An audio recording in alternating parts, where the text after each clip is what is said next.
Hi, Glenn here from GMT Pointing Specialist Limited. Please like, share and hit the notification button please, if you find my videos interesting. Right, so this one's on hessian.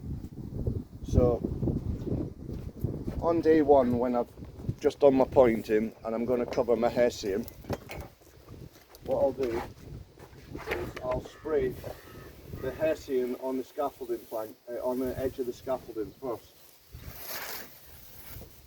Just soak it.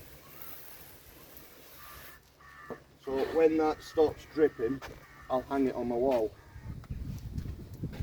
So the following day, so the day after I've pointed it, day after the hessian's been on, I'll just gently spray the hessian like so on a fine mist.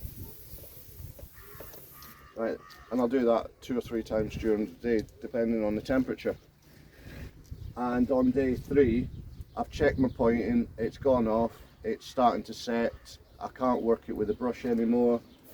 I'll just literally soak it like that.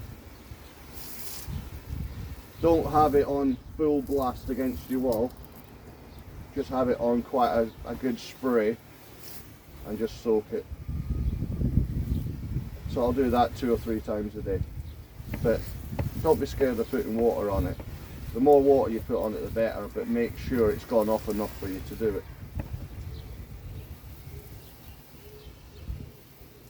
But as you can see, the hessian isn't touching the wall. There is a bit of movement on it, and that's what you want.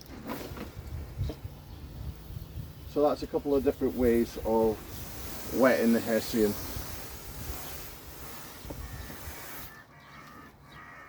But it's important side of pointing, if you can hang it, hang your hessian on and use it. And this has got 2 layers of hessian here. Over the windows I only like one layer, but next to here this has got 3 layers. This has got 1 layer, 2 layers and the 3rd layer. And I've not put that hook in because I wanted to show you. I don't know if you can see it from there.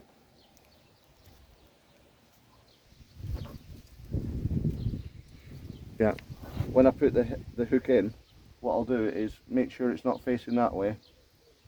I'll face it out so the hook's out this way so it's not rubbing against the wall. Any questions, please feel free to give me a message. Thank you.